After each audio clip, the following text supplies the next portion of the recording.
Comienza el Catecismo de la Iglesia Católica. Un programa dirigido por el Padre Luis Fernando de Prada.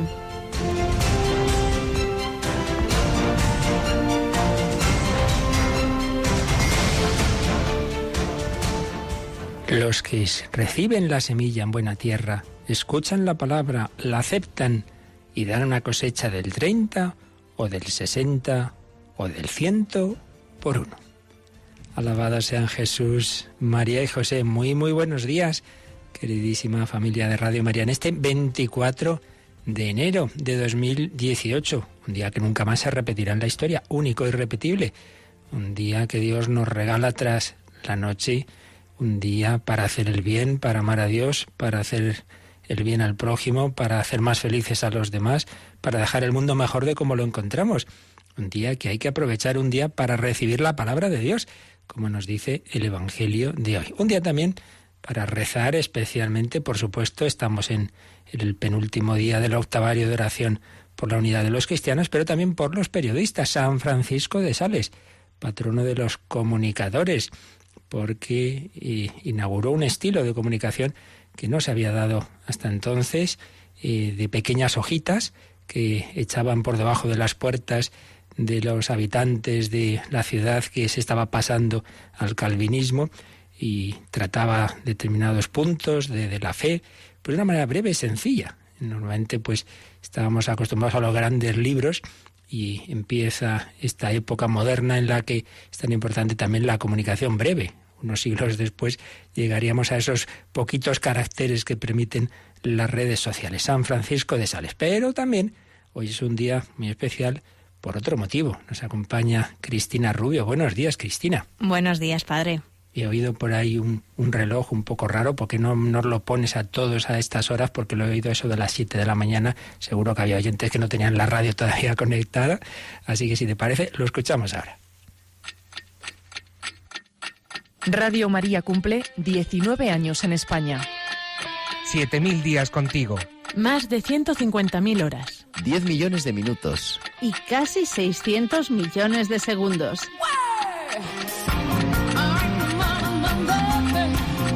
Y seguimos. ¡Feliz aniversario!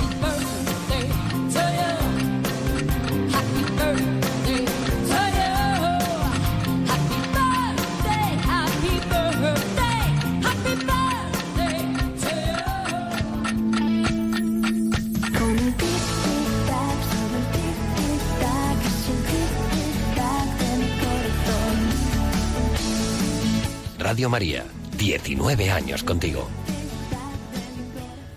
19 años contigo, 19 años con cada uno de nosotros, desde aquella primera emisión un 24 de enero de 1999, que como no podía ser de otra forma, fue el Santo Rosario. Bueno, Cristina, hoy también, antes lo has recordado, pero vamos a insistir en ello, tenemos una programación especial. Hoy este mismo programa de catecismo lo acabaremos un poco antes, tenemos muchas cosas que preparar, pero en cambio luego a las 10 de la mañana la Santa Misa, que los días 24 de cada mes ofrecemos por los bienhechores, por los voluntarios, pues la haremos con más calma en este día también del patrono de los periodistas, y será seguido de un programa especial, ¿no es así? Pues sí, tendremos después de esa Santa Misa un programa especial en el que, bueno, pues intentaremos celebrar y compartir con nuestros oyentes esos 19 años con algún testimonio, con alguna cosita que podamos ofrecerles, ¿no? Todos los años intentamos traerles esos años que vamos cumpliendo con novedades, con las cosas que hemos hecho. Para los que son nuevos, contarles un poco esa historia de cómo empezó aquí Radio María. Así que yo les invito a que a partir de las 11 no se pierdan Radio María. Y luego el programa habitual entre amigos de 3 a 4, pues hoy más que nunca en esa comunicación también con nuestros oyentes, dando gracias de todo lo que el Señor y la Virgen nos van dando a todos a través de Radio María. Y si la primera emisión de esta emisora hace 19 años fue el Rosario, haremos también un Rosario más en este día a partir de las 4 de la tarde. ¿Cómo lo vamos a hacer? ¿Quién nos va a acompañar en ese rezo? Pues vamos a hacerlo, como ya decía antes en la programación, con los voluntarios de Radio María que están, bueno, por los diferentes puntos de España. Igual que todos los días conectamos con ellos para que nos retransmitan el rosario desde un punto determinado del territorio nacional, pues también lo haremos, pero esta vez cada misterio lo vamos a hacer desde un sitio. Así que nada, invitamos a nuestros oyentes a que se unan porque yo creo que va a ser muy bonito. Un rosario especial añadido a los 4 que rezamos durante el día y la noche, de 4 a 5, pues por Radio María, por sus muchos y buenos voluntarios, por tantos bienhechores.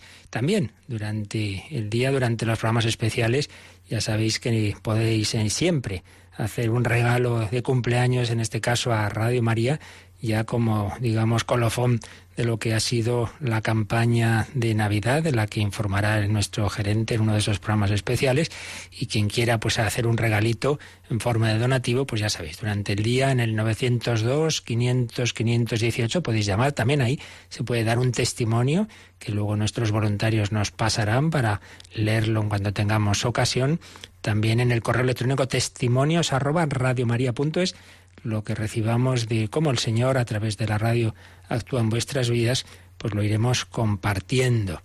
Y pues en ese número, como digo, se puede indicar un donativo, también yendo a los bancos o de cualquier otra de las formas que ya sabéis que aparecen en nuestra página web www.radiomaria.es. Día para rezar, para dar gracias, para poner cada uno una vez más ese granito de arena que permita que Radio María siga adelante un año más. Vamos ya a por el 20º aniversario, si Dios quiere.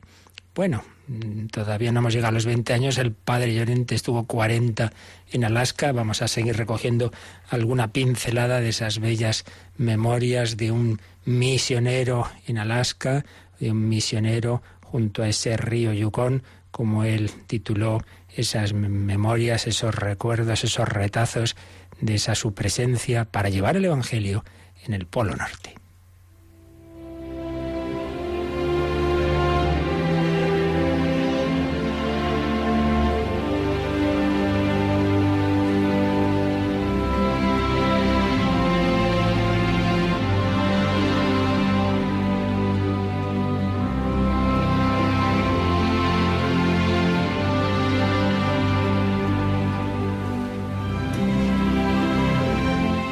Ayer nos quedábamos en las reflexiones del padre Llorente cuando estuvo casi 90 días en una ciudad en la que pasaba muchísimas horas en soledad, en oración, en diálogo íntimo con el Señor, y comentaba cómo muchas personas, si no fuera por esa vocación realmente fuerte que él tenía para ser misionero y esa unión, esa intimidad con Dios, si no fuera por eso, no resistirían esas situaciones. Pero terminaba su reflexión diciendo: cuando Dios te llama, Él te da lo necesario para que todo salga bien. Comentaba yo que eso no solo es para el misionero, sino para todos nosotros, todo en cualquier vocación, en cualquier misión que Dios nos da, aunque nos parezca, y así sea, que humanamente nos supera, pues pensemos eso: si Dios me ha llamado a esto, me dará su gracia. Y añadía padre Llorente que en una ocasión me dijo un sacerdote de los Alpes bávaros que había sido enviado por su obispo a una ciudad perdida en los bosques, con una gente que se caracterizaba por la falta de educación y refinamiento, que pasados los días cayó en una profunda depresión. Se arrodilló ante el sagrario y dijo: Señor, ya no puedo aguantar más. Esto no está hecho para mí. Pero el Señor quería ser escuchado y le dijo con voz audible: Pero hijo, yo amo este lugar y a su gente. Lo que es bueno para mí, ¿acaso no es bueno para ti también?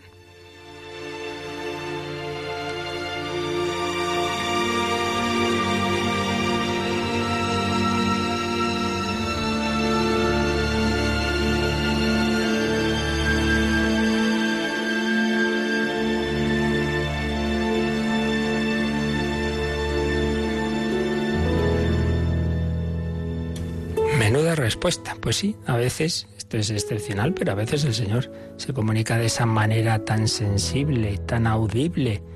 Así que ese sacerdote decía: yo no puedo seguir aquí, esto es demasiado. Y el Señor le respondió: yo amo este lugar, yo amo a estas personas, aunque sean cabezonas. Lo que es bueno para mí, ¿acaso no es bueno para ti también? No está mal para nuestro día a día esta reflexión, cuando le digamos al Señor, Señor, ¿dónde me has puesto yo no, con este marido, esta mujer, estos hijos, este jefe, este trabajo, yo no puedo con esto? Pero hombre, yo te he puesto ahí, lo que es bueno para mí, ¿no es bueno para ti también? De ahí lo mejor de ti mismo, para algo te he puesto ahí. Pues sí, pero claro, para eso necesitamos esa vida interior, esa oración. Saltamos a otro capítulo de las memorias del Padre Llorente, capítulo que nos habla de su presencia en Holy Cross y de Macgrath, y de un tiempo en que se fue a hacer unos ejercicios espirituales, él solito, a una isla. Ahí dice, la única manera de que nadie me moleste, me voy bien lejos, a la isla de las zanahorias. Y dice que ahí se hizo un horario muy flexible, también era en tiempo de descanso de todas esas tremendas aventuras de las que hemos hablado en otros días.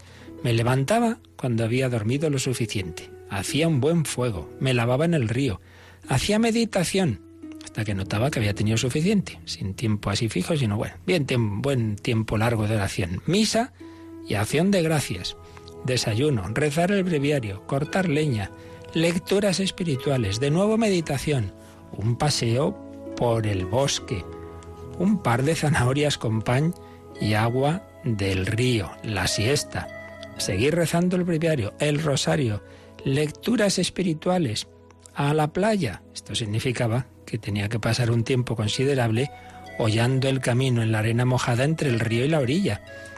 No iba a la playa a bañarse, a tomar el sol precisamente, sino a contemplar ese mar. Marqué una distancia de unos 30 metros y volvía atrás de nuevo, sin límite de tiempo. Hacía fresco, estábamos a mitad de septiembre, las hojas amarillas caían como la nieve, una brisa fría se extendía por la superficie del agua, manadas de gansos emigraban hacia el sur y me dejaban solo. Los únicos ruidos que escuchaba eran los propios de la naturaleza. Las largas noches empezaban pronto y eran un poco sobrecogedoras. El silencio era total. Entonces, a excepción de algún sonido lejano, que supongo se debía a un búho. Cerca de la cabaña había un tronco desnudo que yacía en el suelo y que hacía las veces de banco. Me sentaba allí cuando anochecía y hasta que se hacía oscuro del todo. Entonces entraba en la cabaña, encendía el fuego y me sentaba a la luz de la lámpara de aceite para acabar de leer el breviario y meditar. Bueno, luego nos va a hacer unas reflexiones que ya, si Dios quiere, veremos el próximo día. Vida de oración, tiempos especiales en que nos retiremos a tener más intimidad con el Señor. Y ahí realmente, en esa intimidad con el Señor, nunca estaremos solos y nunca nos superarán las circunstancias por fuertes que sean, porque con Cristo todo es posible. Si yo amo a estas personas, no las vas a amar tú. Si yo pude cumplir mi misión y mi tarea tan dura con la pasión, no podrás tú con la tuya. Con mi gracia, te basta mi gracia. La fuerza se desarrolla en la debilidad, le dijo el Señor al primer gran misionero, San Pablo. Pues pidamos también nosotros cumplir nuestra misión allá donde Dios nos haya puesto.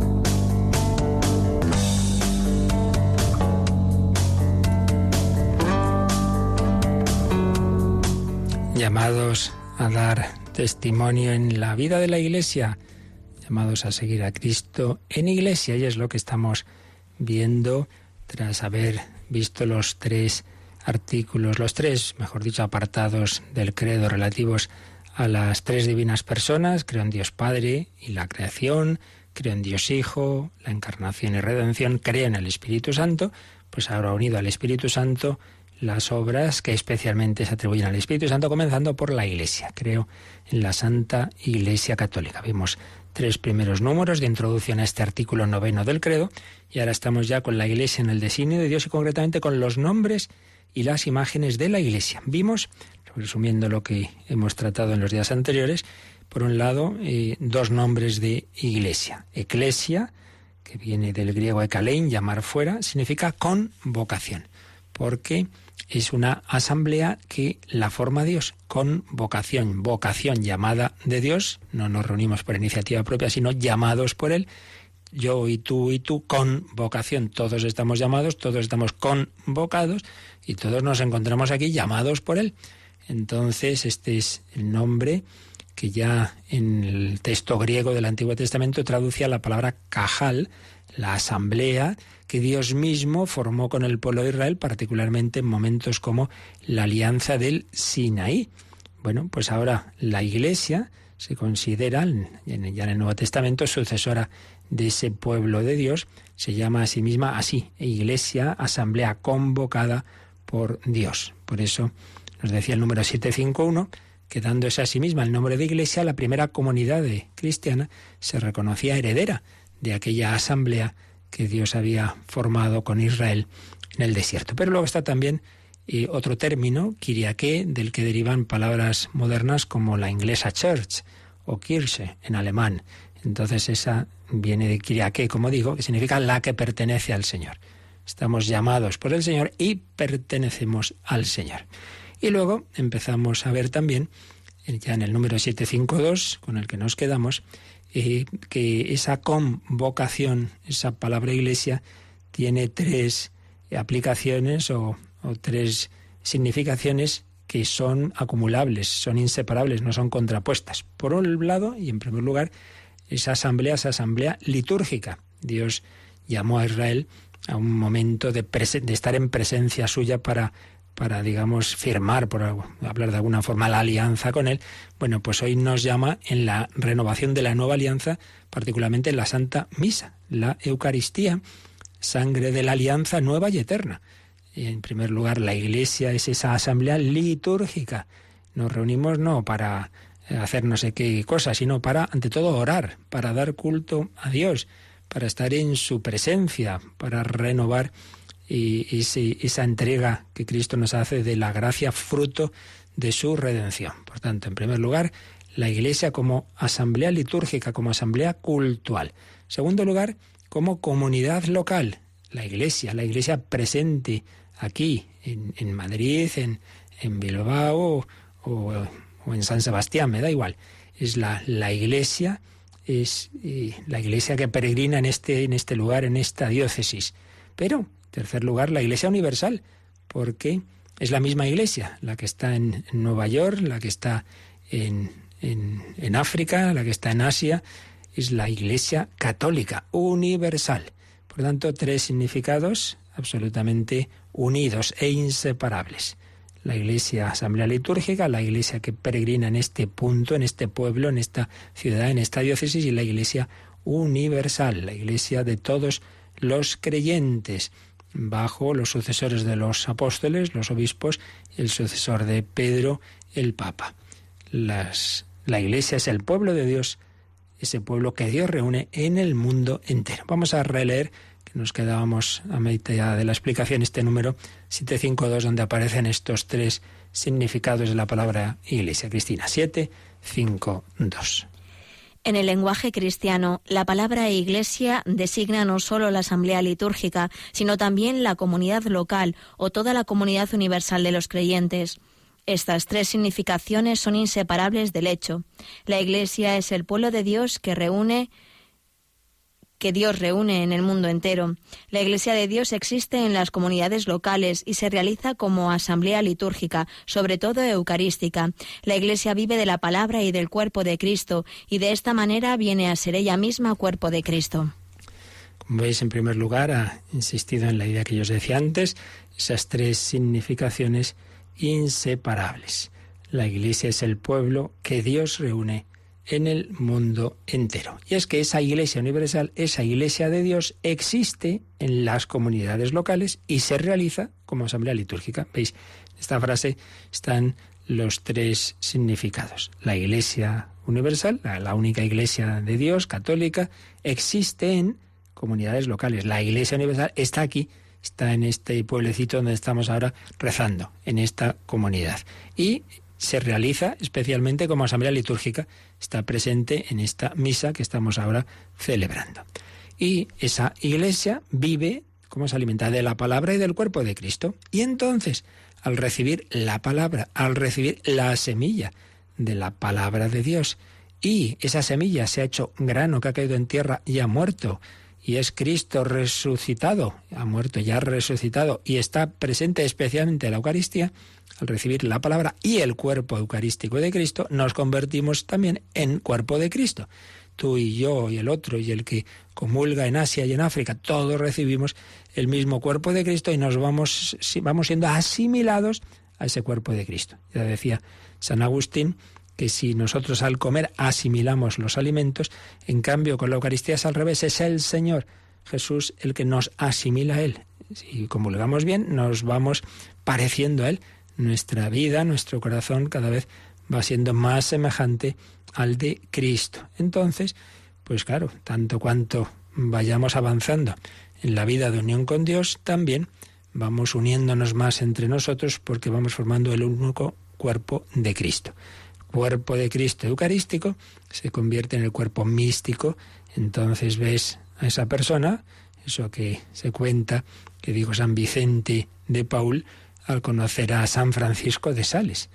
Ese hombre que a pesar de que de natural tenía un temperamento fuerte, sin embargo, manifestaba siempre una grandísima dulzura, amabilidad, paciencia con todos.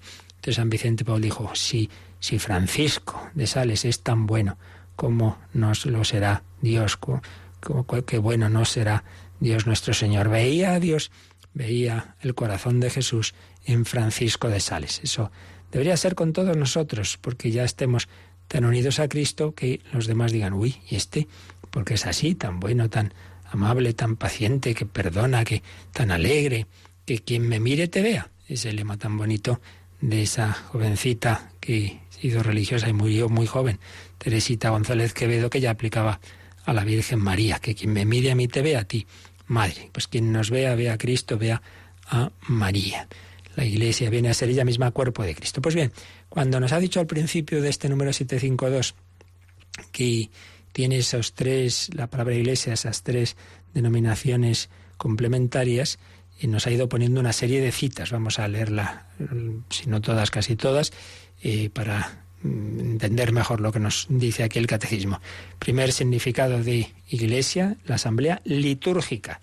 Litúrgica. Bueno, pues tenemos estas citas que nos pone el Catecismo. Primera carta de San Pablo a los Corintios, capítulo 11, versículo 18. Oigo que al congregaros en asamblea se forman entre vosotros grupos separados. Hombre, y esto no puede ser. Está diciendo San Pablo que ¿cómo es eso? Si estáis congregados en asamblea, en iglesia, asamblea, iglesia, congregados, entonces no puede ser. Si estamos celebrando la misma Eucaristía, pues hay que tener esa unidad entre todos.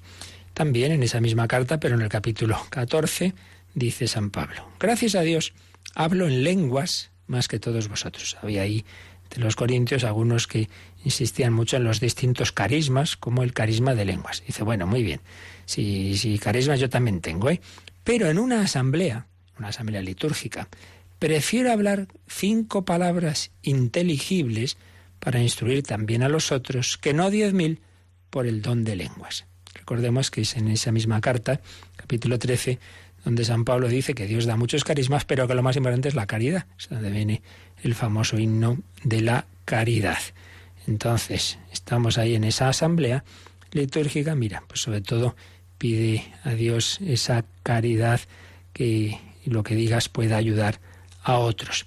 También en esa en ese mismo capítulo 14, si no hay intérprete, haya silencio en la asamblea, y que cada uno hable consigo mismo y con Dios. En cualquier caso, algunos son algunas citas donde aparece la palabra asamblea, iglesia, eclesia, con ese sentido de asamblea litúrgica. Comunidad local. Pablo, apóstol por llamamiento de Cristo Jesús, por voluntad de Dios, y el hermano Sóstenes a la iglesia de Dios que está en Corinto. Es el inicio de su primera carta a los Corintios. ¿A quién dirige la carta Pablo? ¿Quién la dirige en primer lugar? Pablo, que es apóstol por vocación de Cristo, por voluntad de Dios, y otro hermano que va con él. ¿Y a quién la dirigen? A la iglesia de Dios que está en Corinto. Aquí vemos este segundo significado. La única iglesia, la iglesia universal, pero la que está en Corinto. O, en esta misma carta, pero al final, capítulo 16. En cuanto a la colecta en favor de los fieles, debéis actuar según las instrucciones que di a las iglesias de Galacia. Pues de nuevo, vemos la palabra iglesia aplicada a una localidad concreta, Galacia, las iglesias de Galacia, así como al principio a la iglesia que está en Corinto. Asamblea litúrgica, comunidad local, tercer significado. Comunidad universal, la iglesia única extendida por el mundo entero. 1 Corintios 15:9. Yo soy el menor de los apóstoles y no soy digno de ser llamado apóstol, porque perseguí a la iglesia de Dios. Aquí no es a la iglesia que está en Siria o a la asamblea que se reunía no sé dónde, no, en general a la iglesia de Dios. Yo la perseguí, he sido enemigo de la iglesia. En la carta a los Gálatas, Gálatas 1:13, insiste, Pablo siempre va a recordar su pasado de perseguidor. Ya oísteis hablar de mi conducta anterior, con qué encarnizamiento perseguía a la iglesia de Dios y la asolaba. Perseguía a la iglesia de Dios. Y de nuevo, en cuántos momentos recordará con humildad lo malo que ha sido. Filipenses 3:6. En cuanto al celo, fui perseguidor de la iglesia. Perseguidor de la iglesia. Así pues, iglesia universal. Iglesia a la que Pablo ha perseguido. Iglesia universal. Bien, pues son citas que aparecen en el Catecismo para hacernos ver cómo en el Nuevo Testamento aparecen estos tres significados de la palabra iglesia. Pero también nos pone algunos números marginales el Catecismo para ampliar o para relacionar lo que aquí nos está explicando. De ellos vamos a fijarnos en el 830. Estamos diciendo que ese significado universal de la Iglesia, que es lo que significa evidentemente la palabra católica. Pablo persiguió a la Iglesia de Dios, independientemente de que esa Iglesia estuviera en Damasco, en Palestina o en Jerusalén o donde sea, ¿verdad? Bueno, por ello nos dice el Catecismo que más adelante nos va a explicar con detalle qué significa la palabra católica. Nosotros ya lo veremos también, pero bueno, vamos a leer este número 830, que nos lo explicará y que ahora ya podemos ir anticipando. La palabra católica significa universal en el sentido de según la totalidad o según la integridad. La Iglesia es católica en un doble sentido. Es católica porque Cristo está presente en ella. Allí donde está Cristo Jesús está la Iglesia católica. En ella subsiste la plenitud del cuerpo de Cristo unido a su cabeza, lo que implica que ella recibe de él la plenitud de los medios de salvación que él ha querido. Confesión de fe recta y completa, vida sacramental íntegra y ministerio ordenado en la sucesión apostólica. La Iglesia, en este sentido fundamental, era católica el día de Pentecostés y lo será siempre hasta el día de la parusía. Así pues, significa universal en varios sentidos. Por un lado, según la totalidad o según la integridad, porque en la Iglesia católica se conserva todo lo que Jesucristo nos ha dado, toda su palabra, todos los sacramentos y el ministerio ordenado, es decir, los obispos y presbíteros ordenado en la sucesión apostólica. Esa sucesión apostólica hace que nos haya llegado a la Iglesia católica todo lo que Cristo nos dejó. Mientras que otras comunidades cristianas no tienen todo, tienen parte, porque en la evolución histórica y en las rupturas que lamentablemente ha habido, bueno, pues han dejado de lado parte de la doctrina o algunos de los sacramentos, entonces no tienen la totalidad en ese sentido católica. Otro sentido católica, que nos dirá en otro número del catecismo, es que ha sido enviada a la totalidad del género humano. La Iglesia no es para una cultura, para un continente, para un tipo de personas, es para todos, católica, universal. Y luego también el catecismo nos pone como número marginal que podemos ir viendo el 832, donde se nos va a decir que esa Iglesia universal está presente en las iglesias locales. Ese otro significado de la palabra iglesia. Pues vamos a leer también este 832. Esta Iglesia de Cristo está verdaderamente presente en todas las legítimas comunidades locales de fieles, unidas a sus pastores. Estas, en el Nuevo Testamento, reciben el nombre de iglesias. En ellas se reúnen los fieles por el anuncio del Evangelio de Cristo y se celebra el misterio de la Cena del Señor. En estas comunidades, aunque muchas veces sean pequeñas y pobres o vivan dispersas, está presente Cristo, quien con su poder constituye la Iglesia una, santa, católica y apostólica.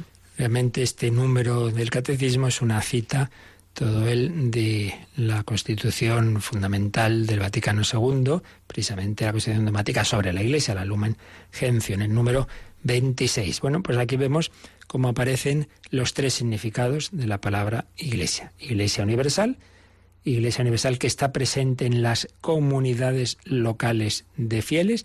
Aquí en este pueblecito de esta diócesis está la Iglesia Católica, unida a este párroco que está puesto por su obispo, que está bajo la obediencia del sucesor de Pedro, pues es la Iglesia Católica, la misma que está en la Catedral de Nueva York, la misma que está en una pequeña capilla en Alaska, la misma.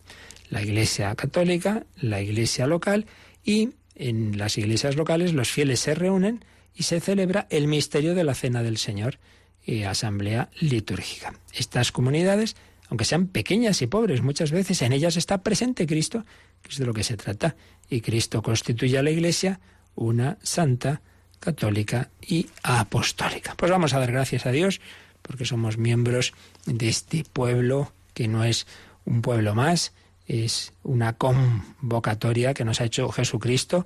En ella escuchamos su palabra, nos alimentamos de su cuerpo y estamos llamados a ser cuerpo de Cristo, pueblo de Dios, cuerpo de Cristo.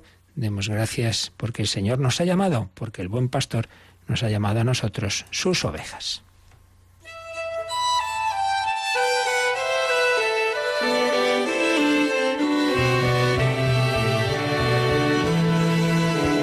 Somos pueblo, somos nación, nación santa que Dios formó, sacerdocio de estirpe real, somos pueblo elegido de Dios.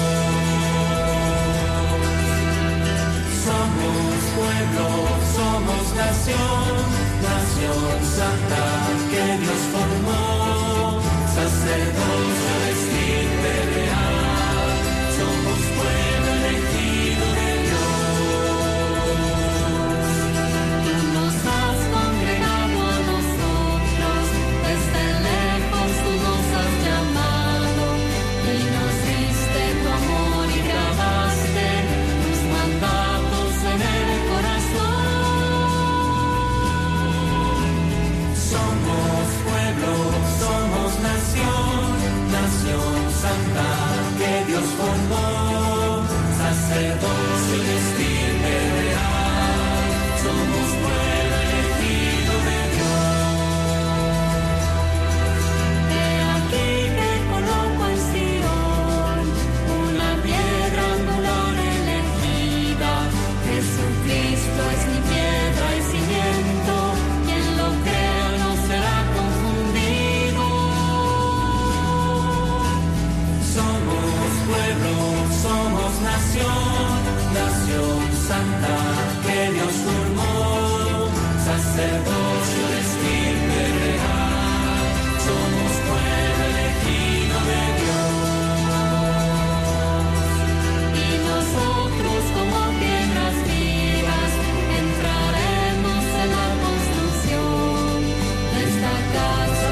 formó, sacerdocio de estirpe real, somos pueblo elegido de Dios.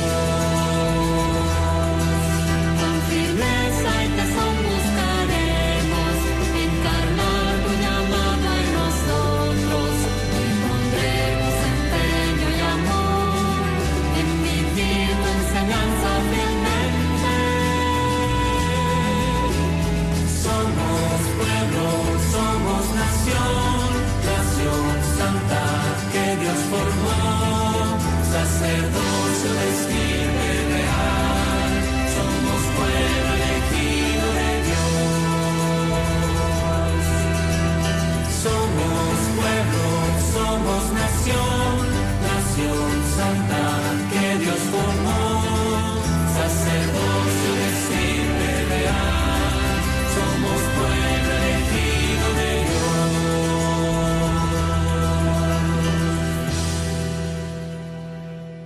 El Catecismo de la Iglesia Católica en Radio María. Somos pueblo, somos nación, sacerdocio de estirpe real. Cristo nos da su gracia, nos une a Él, el que es cabeza de la Iglesia, sacerdote, profeta y rey. Bien, pues con esto hemos visto estos dos numeritos, 751 a 752, lo que significa la palabra Iglesia con esos distintos matices. Y el siguiente apartadito son los símbolos de la Iglesia. Todas las grandes realidades teológicas superan de una manera o de otra, por supuesto, la realidad suprema que es la Santísima Trinidad, es lo más claro, que supera siempre todo lo que podamos pensar, pero de una manera o de otra todo lo tocado por Dios supera nuestra capacidad de entendimiento, incluso de expresión. Y por eso las palabras se nos quedan cortas y por eso aparecen siempre en todas estas grandes realidades los símbolos. De ahí que los místicos, por ejemplo, usan muchas veces la poesía que evoca, o lo mismo pasa con la música. Hay realidades que el concepto se queda corto, que la palabra digamos más llana, más que intenta ser muy lógica, se queda corta y viene bien esa palabra más simbólica, ese gesto, ese símbolo, esa realidad del arte, de la importancia de la vía pulcritudinis, el camino de la belleza para expresar el misterio de Dios. Por eso también en la Escritura muchas realidades se transmiten no tanto con ideas, sino con símbolos. Y esto ocurre también con la Iglesia. Y por eso el siguiente apartadito se titula Los símbolos de la Iglesia. Lo iremos viendo en los próximos días, pero vamos a ver ya el número que introduce estos símbolos, que es el número 753. Por lo menos lo vamos a ir ya leyendo hoy. Cristina, 753. En la Sagrada Escritura encontramos multitud de imágenes y de figuras relacionadas entre sí, mediante las cuales la revelación habla del misterio inagotable de la Iglesia. Las imágenes tomadas del Antiguo Testamento constituyen variaciones de una idea de fondo, la del pueblo de Dios. En el Nuevo Testamento, todas estas imágenes adquieren un nuevo centro por el hecho de que Cristo viene a ser la cabeza de este pueblo, el cual es desde entonces su cuerpo. En torno a este centro se agrupan imágenes tomadas de la vida de los pastores, de la agricultura, de la construcción, incluso de la familia y del matrimonio. Así pues, multitud de imágenes y de figuras relacionadas entre sí, mediante las cuales la revelación habla de ese misterio inagotable de la Iglesia. Lo que os decía, todos los misterios son inagotables. Es como una parábola, pues que la hemos oído 1000 veces. La parábola del sembrador, ya me la sé, no te la sabes. Siempre hay algo nuevo que Dios te quiere decir. Si ya uno se piensa que se lo sabe todo, estamos perdidos. Esto en general con la vida humana, porque lo mismo no digamos con cada persona humana. Cada persona humana es un misterio, pues mucho más las personas divinas, mucho más nuestro Señor, el Padre, el Hijo, el Espíritu Santo. Bueno, pues todo aquello que toca a Dios, y si la Iglesia es algo divino y humano, pues es de Dios, entonces nos supera. Entonces una imagen, ni siquiera una imagen nos basta, son imágenes complementarias que no hay que contraponer, sino integrar. Imágenes que son, dice, variaciones de una idea de fondo. En el caso de las imágenes tomadas del Antiguo Testamento. ¿Cuál es la idea de fondo? El pueblo de Dios. El pueblo de Dios se expresa con distintas imágenes. Pero luego en el Nuevo Testamento va a haber un nuevo centro, porque ahí ya el centro es Cristo. Entonces va a haber otras imágenes distintas, muy particularmente la del cuerpo de Cristo. En esa imagen Cristo es la cabeza, la cabeza. Esa imagen se une con la del pueblo de Dios. Sí, es un pueblo cuya cabeza, cuyo Moisés, no Moisés, es Jesucristo. pero no es un mero pueblo, digamos, externamente unido, sino unido muy internamente. Es un cuerpo que tiene la misma sangre, que tiene el mismo Espíritu Santo. Entonces es un pueblo unido interiormente. Es el cuerpo de Cristo, el cuerpo de Cristo. Realmente es una realidad muy grande, muy grande. Así pues, cuerpo de Cristo, pueblo de Dios, imágenes que más adelante explicaremos. El Catecismo nos pone alguna cita sobre estas imágenes. Por ejemplo, Efesios 1:22.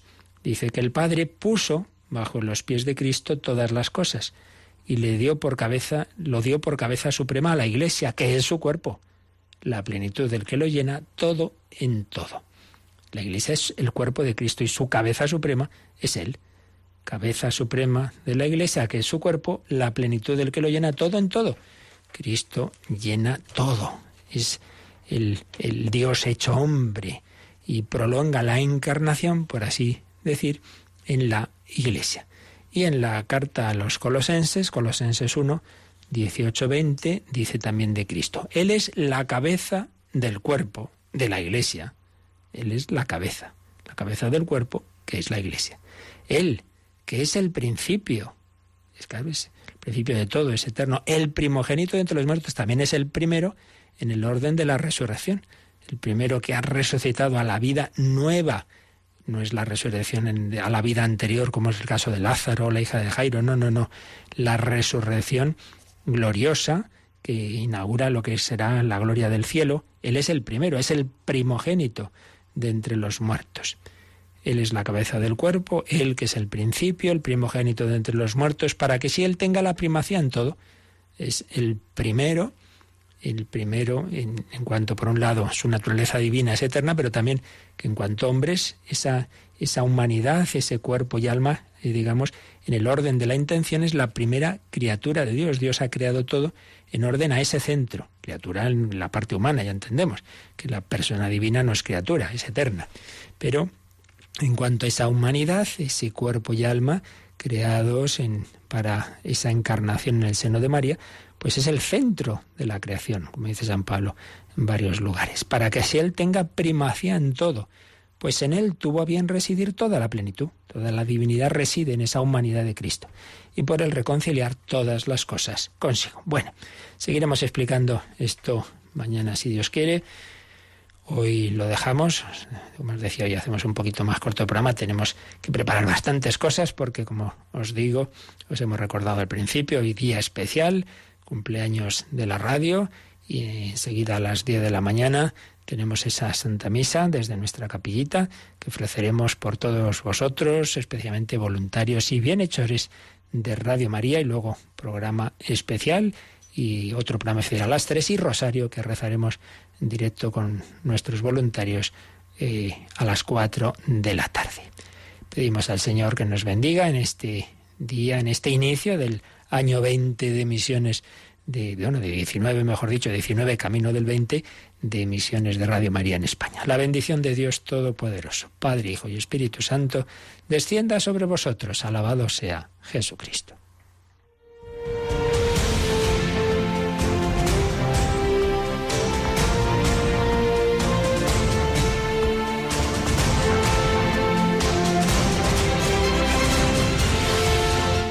Han escuchado en Radio María el Catecismo de la Iglesia Católica. Un programa dirigido por el Padre Luis Fernando de Prada.